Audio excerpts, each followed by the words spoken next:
go back to God. Watatumrudia Mungu. The altar of God. Madhabahu yake Mungu. The altar of Jehovah God. Madhabahu ya Jehova Mungu. Has to be restored. Lazima irejeshwe. I'll open a door here. Nitafungua mlango hapa. All the nations of the earth. Mataifa yote duniani. They will know. Watajua. That there is a meeting here. Kuna mkutano hapa. I am opening a door. Ninafungua mlango. A door that can never be closed. Usifungwa kamwe. End time revival. Uvipiwa nyakati za Mungu. Remember holiness. Kumbukeni utakatifu. Holiness. Utakatifu. I'll do a wonder with you. Nitafanya jambo la mshangao upendo. This is a mighty day in the land. Hii ni siku kubwa sana katika nchi hii. So much rain coming over the field. Mvua nyingi ikinyeshea uwanja huu. Spiritual rain. Mvua ya kiroho.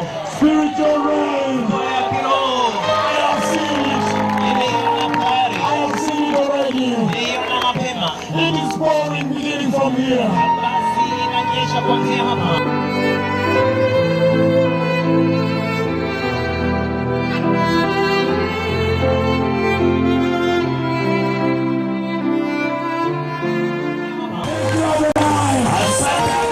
The Most High God. Wewe ndio Mungu uliye juu sana. Lord, I have spoken with my prophetic tongue today. I have spoken latter anointing. Nimewatabiri upako wa siku za mwisho. Heaven, listen to me. Mbinguni hebu nisikizeni. The earth, please listen to me. Na ardhi yote hebu nisikizeni.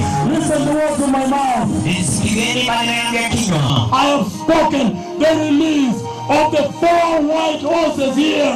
Nimenena kuachiliwa kwa And the rain is falling.